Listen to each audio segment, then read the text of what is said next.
Hey everyone, welcome back. In today's video, we are going to show you how to use your Dash App Direct virtual card at ATM.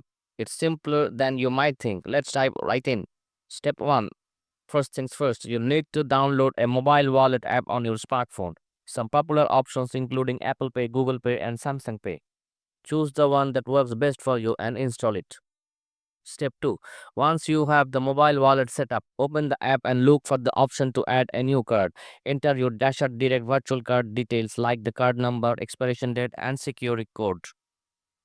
It's a quick process. Step 3. Now, depending on your mobile wallet, you might need to verify your identity. This usually means receiving a code sent to your email and phone. Just follow the prompts to confirm your identity. Now that's your virtual card is added to your mobile wallet. It's time to hit the ATM. Make sure the ATM supports contactless payments. Hold your smartphone near the ATM reader and follow the on-screen prompts to withdraw cash. It's super easy. Remember, you don't need to print your virtual card details. Convert it to a physical card or call the bank for activation as long as you have your own virtual card in the mobile wallet. You're good to go.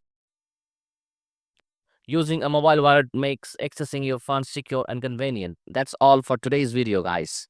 If you found this video helpful, give it a thumbs up and don't forget to subscribe for more tech tips and tutorials.